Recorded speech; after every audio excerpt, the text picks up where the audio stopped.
આપણે ગયા લેક્ચરમાં ડીએનએ ફિંગરપ્રિન્ટની ચર્ચા કરી હતી.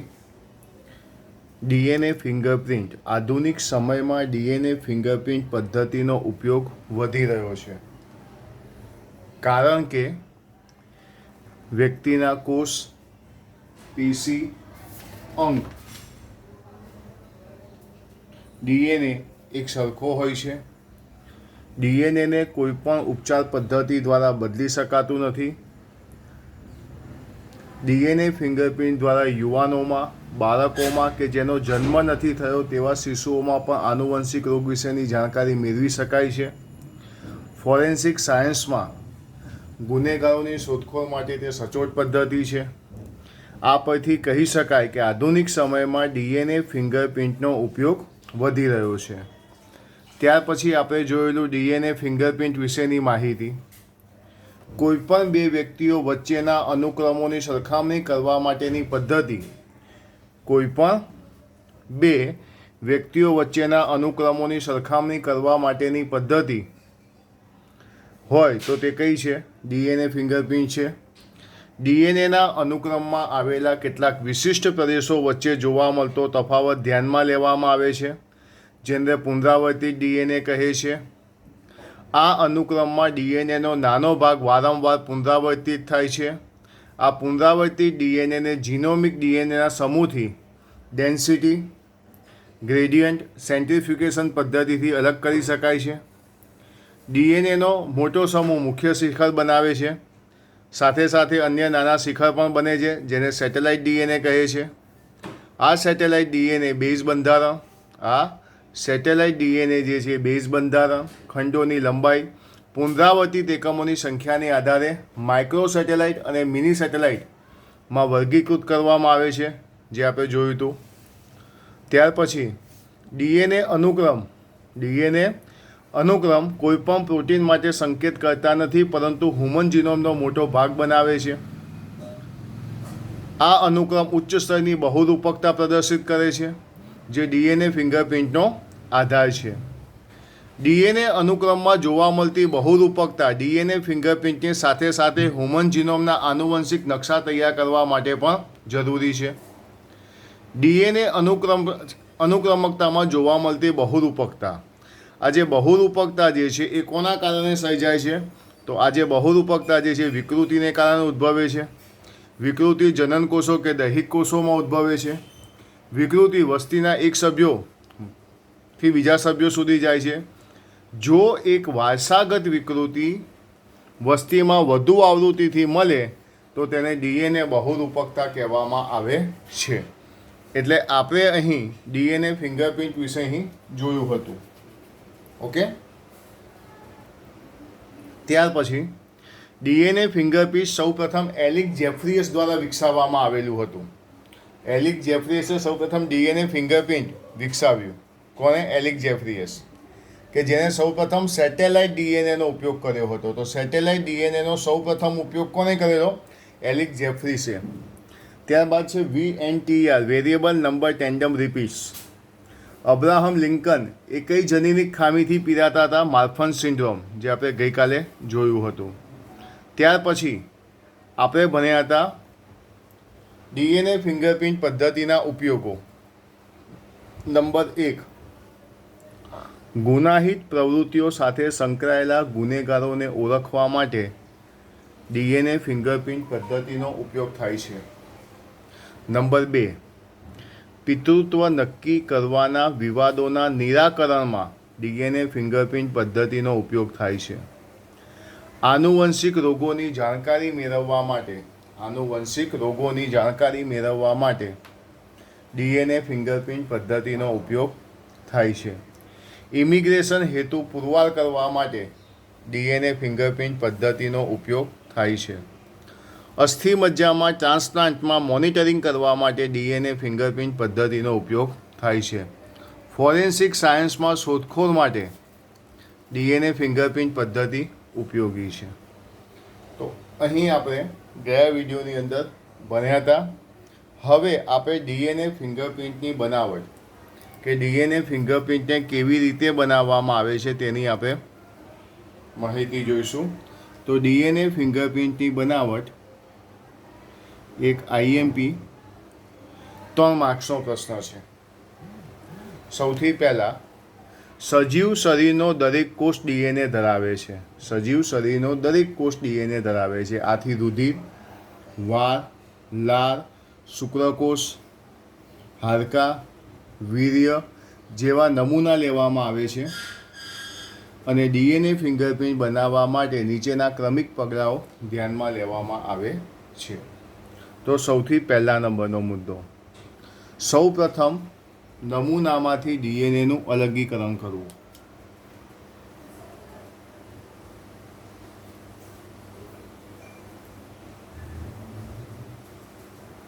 સૌ પ્રથમ નમૂનામાંથી ડીએનએનું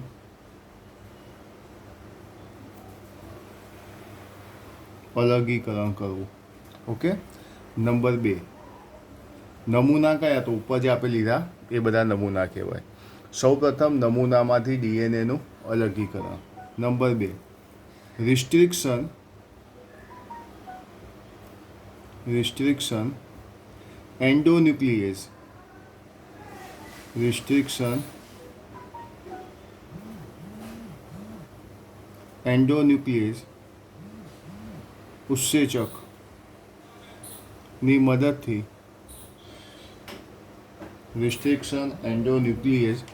ઉત્સેચકની મદદથી ડીએનએના ટુકડા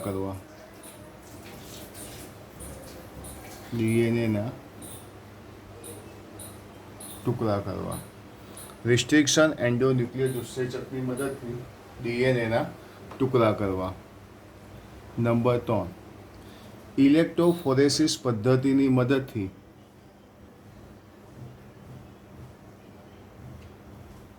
ઇલેક્ટ્રોફોરેસિસ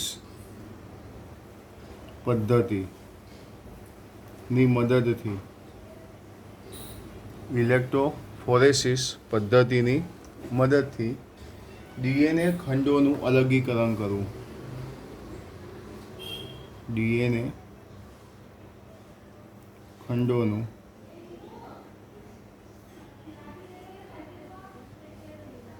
અલગીકરણ કરવું. ચલો, પહેલો, સૌ પ્રથમ નમૂનામાંથી ડીએનએને અલગ કરવાનો. રિસ્ટ્રિક્શન એન્ડોન્યુક્લિયસ ઉત્સેચકની મદદથી ડીએનએના ટુકડા કરવાના.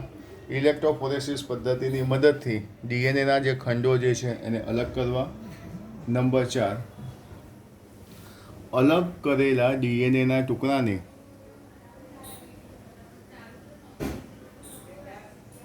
અલગીકૃત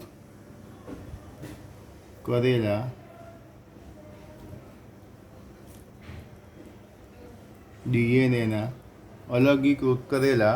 ડીએનએના ટુકડાને નાઇટ્રોસેલ્યુલોઝ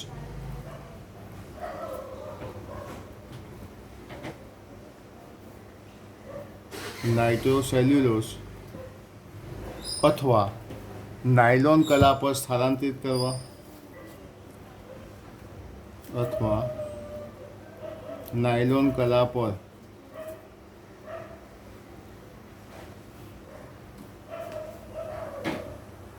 સ્થાનાંતર કરવા.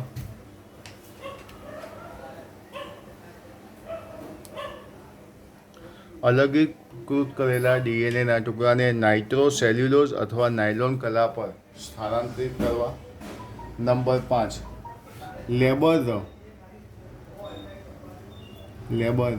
VNTR variable number tandem repeats પ્રોબનો ઉપયોગ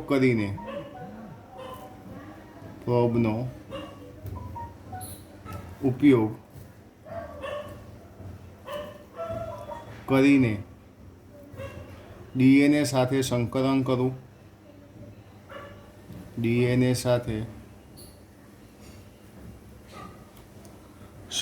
કરવું. લેબર VNTR પ્રોબનો ઉપયોગ કરી ડીએનએ સાથે સંકરણ કરવું. એ પણ ધ્યાનમાં રાખવાનું. એના પછી છઠ્ઠા નંબરનો ઓટો રેડિયોગ્રાફી દ્વારા ઓટો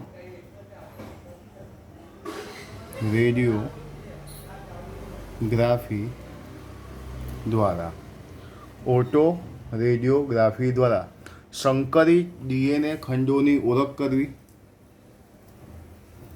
સંકરિત ડીએનએ ખંડોની ઓળખ કરવી. સંકરિત ડીએનએ ખંડોની ઓળખ કરવી. એટલે આ જે 6 મુદ્દા જે છે એ શું છે? ડીએનએ ફિંગરપ્રિન્ટ બનાવટ. પરીક્ષાની અંદર 3 માર્ક્સનો પ્રશ્ન પૂછી શકે. એક આઈએમપી પ્રશ્ન છે કે ડીએનએ ફિંગરપ્રિન્ટની બનાવટ. ચલો ફરીથી પહેલા નંબરનો મુદ્દો. સૌપ્રથમ નમૂનામાંથી ડીએનએનું અલગીકરણ કરવું.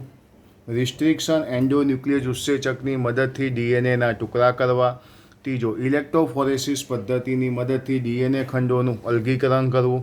અલગીકૃત કરેલા ડીએનએના ટુકડાને નાઇટ્રોસેલ્યુલોઝ અથવા નાયલોન કલા પર સ્થળાંતરિત કરવા. લેબર વીએનટીઆર પ્રોબનો ઉપયોગ કરીને ડીએનએ સાથે સંકલન કરવું. અને છેલ્લે ઓટો રેડિયોગ્રાફી દ્વારા સંકલિત ડીએનએ ખંડોની શું કરવી? ઓળખ કરવી. આવું કરવાથી આપણે ડીએનએ ફિંગરપ્રિન્ટની એક અને માત્ર એક નકલ આપણે મેળવી શકાય છે. તો આ ડીએનએ ફિંગરપ્રિન્ટની બનાવટ જે ખૂબ જ મહત્ત્વનો પ્રશ્ન છે. ચોપડીમાંથી પણ એકવાર જોઈ લો, આમાંથી પણ એકવાર નજર નાખી દો.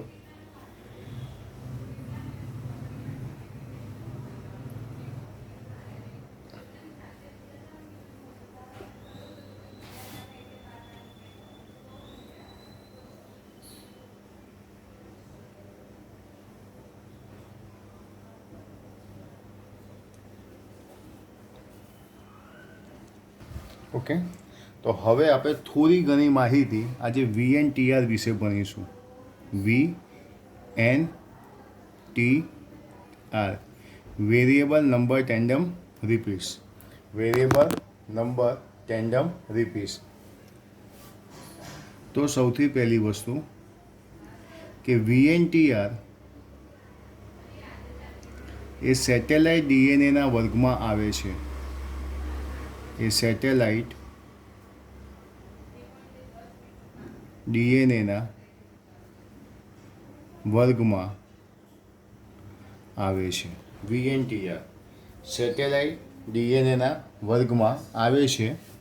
તેને મિની સેટેલાઇટ કહેવામાં આવે છે. તેને મિની સેટેલાઇટ કહે છે. VNTR સેટેલાઇટ ડીએનએના વર્ગમાં આવે છે. તેને મિની સેટેલાઇટ કહે છે. તેમાં એક નાનો ડીએનએ અનુક્રમ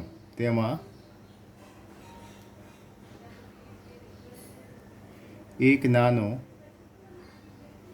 ડીએનએ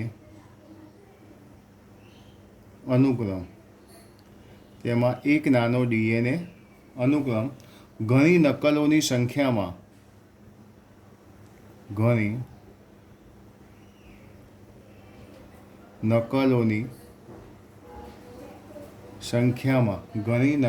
સંખ્યામાં અનુબદ્ધ રીતે ગોઠવાય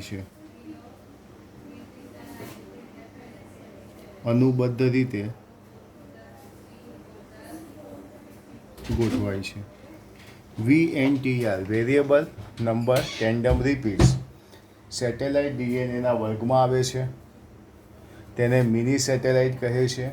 તેમાં એક નાનો ડીએનએ અનુક્રમ ઘણી નકલોની સંખ્યામાં અનુબદ્ધ રીતે ગોઠવાય છે. કોઈ વ્યક્તિના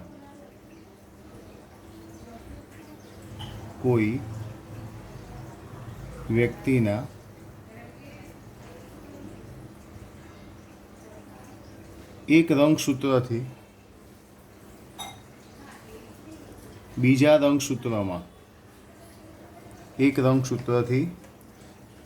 રંગસૂત્રમાં કોપી નંબરની સંખ્યામાં ભિન્નતા રહેલી હોય છે. કોપી નંબરની સંખ્યામાં ભિન્નતા રહેલી હોય છે. કોઈ વ્યક્તિના એક રંગસૂત્રથી બીજા રંગસૂત્રમાં કોપી નંબરની સંખ્યામાં ભિન્નતા રહેલી હોય છે.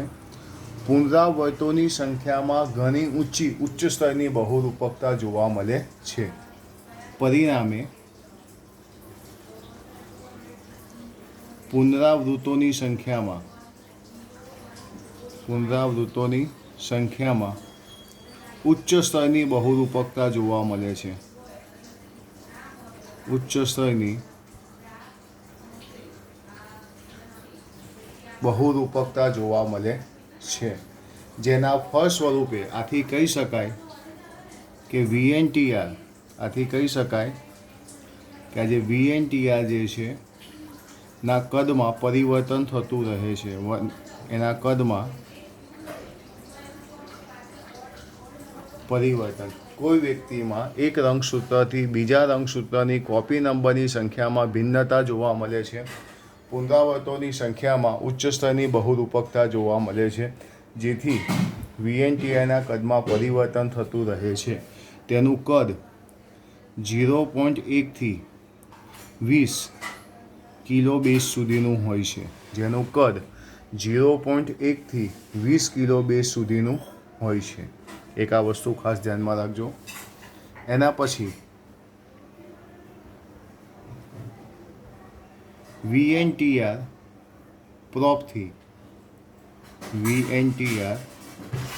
પ્રોપથી સંકલનના ફળ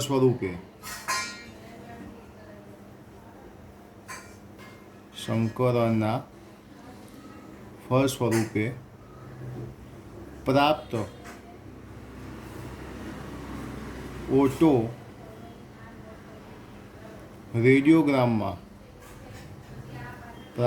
ઓટો રેડિયોગ્રામમાં વિવિધ પ્રકારની પટ્ટીઓ જોવા મળે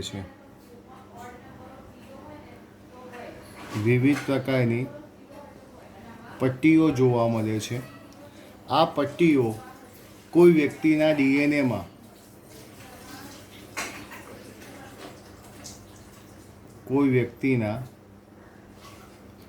DNAના વિશિષ્ટ સ્વરૂપને વ્યક્ત કરે છે.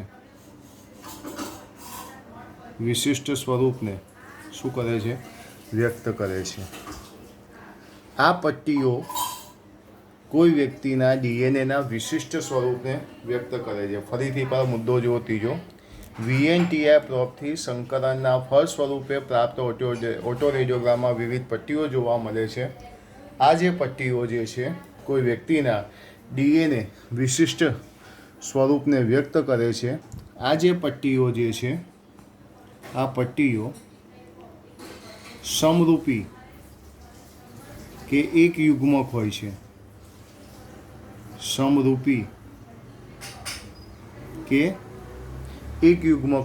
છે. જે એક વ્યક્તિથી બીજી વ્યક્તિમાં જુદી હોય છે. આ પટ્ટીઓ જે છે વ્યક્તિ દીઠ જુદી જુદી હોય છે.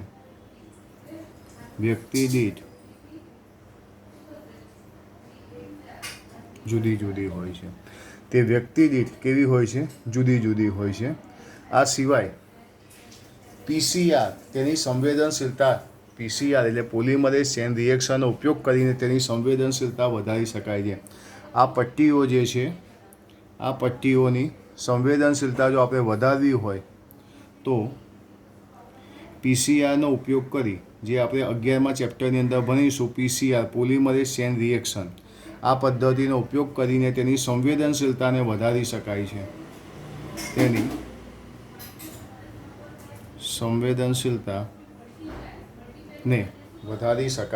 છે. તો એક આ વસ્તુ ખાસ ધ્યાન આપજો. VNTR વિશે ફરીથી એકવાર કહી દઉં. VNTR સેટેલાઇટ DNAના વર્ગમાં આવે છે. તેને મિની સેટેલાઇટ કહે છે. તેમાં એક નાનો DNA અનુક્રમ ઘણી નકલોની સંખ્યામાં અનુબદ્ધ રીતે ગોઠવાય છે. તો પહેલો મુદ્દો અહીંયા સુધી તમે લખી શકો છો. આખા વાક્યમાં લખવાનું, ટેક્સ્ટબુકનો ઉપયોગ કરવાનો. નંબર 2, કોઈ વ્યક્તિમાં એક રંગસૂત્રથી બીજા રંગસૂત્રમાં કોપી નંબરની સંખ્યામાં ભિન્નતા જોવા મળે છે. આથી પુનરાવર્તિતોની સંખ્યામાં ઉચ્ચ સ્તરની બહુરૂપકતા જોવા મળે છે, જેથી VNTRનું કદ પરિવર્તન પામતું રહે છે, જે 0.1 થી 20 કિલો બેઝ સુધીનું છે. તો આ થશે આપણો બીજા નંબરનો મુદ્દો. ત્રીજા નંબરનો અને છેલ્લો મુદ્દો કે VNTI પ્રોબથી સંકલનના ફળ સ્વરૂપ પ્રાપ્ય ઓટોરેડિયોગ્રામમાં વિવિધ પટ્ટીઓ જોવા મળે છે. આ પટ્ટીઓ કોઈ વ્યક્તિના DNAના વિશિષ્ટ સ્વરૂપને વ્યક્ત કરે છે. આ પટ્ટીઓ સમરૂપી કે એકયુગ્મક હોય છે, વ્યક્તિ દીઠ જુદી જુદી હોય છે. PCR પોલિમરેઝ ચેન રિએક્શન પદ્ધતિનો ઉપયોગ કરીને તેની સંવેદનશીલતામાં વધારો કરી શકાય છે. તો આ થઈ VNTR વિશેની માહિતી. જોઈ લો બધા એકવાર.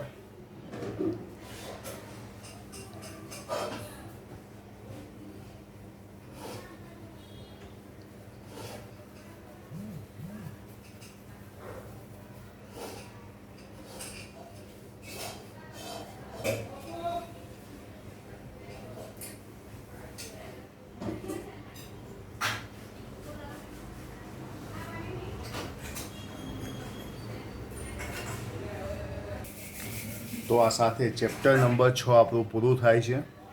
ચેપ્ટર નંબર 6ની વાત આપણે ફરીથી એકવાર શોર્ટમાં કરી દઈએ. ચેપ્ટર નંબર 6માં સૌથી પહેલાં આપણે માહિતી સ્વરૂપે પ્રસ્તાવના લીધી હતી, જેમાં સૌથી પહેલાં આપણે પ્રસ્તાવનાનો અભ્યાસ કર્યો. 6.1ની અંદર આપણે DNA વિશેનો અભ્યાસ કર્યો,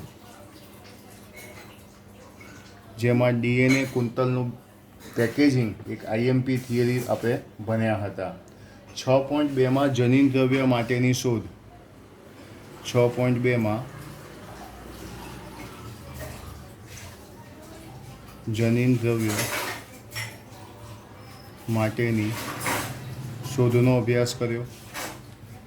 6.3ની અંદર આપણે RNA વિશ્વ શું છે એના વિશેની માહિતી મેળવી. RNA વિશ્વ વિશેની માહિતી મેળવી.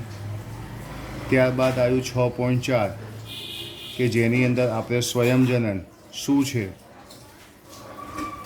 બરાબર, મેસેલ્સન અને સ્ટાલનો પ્રયોગ જે આપણે 6.4ની અંદર ભણ્યા. ત્યારબાદ આવ્યું 6.5 જે એક સારામાં સારો ટૉપિક હતો, પ્રત્યાંકન, તેનો આપણે અભ્યાસ કર્યો. ત્યારબાદ આપણે 6.6ની અંદર આપણે જનીન સંકેત કે જે ત્રિઅક્ષરી છે એના ગુણધર્મો, મોસ્ટ IMP સવાલ ભણ્યા આપણે. જનીન સંકેત પછી 6.7માં આપણે ભણ્યા એક લાંબી થિયરી, નામ હતું એનું ભાષાંતર. 6.8માં આપણે જનીન અભિવ્યક્તિનું નિયમન, જનીન અભિવ્યક્તિનું નિયમન કે જેની અંદર આપણે લેક ઓપેરોનનો અભ્યાસ કર્યો. 6.9 HGP હ્યુમન જીનોમ પ્રોજેક્ટ ભણ્યા. અને 6.10 કે જેમાં આપણે DNA ફિંગરપ્રિન્ટ વિશેનો અભ્યાસ કર્યો. તો ચોપડીનું સૌથી મોટું ચેપ્ટર 6થું આપણે અહીં પૂરું કર્યું. દરેક મુદ્દા જે છે, દરેક મુદ્દાને એકવાર જોઈ લો અને તૈયાર કરવા.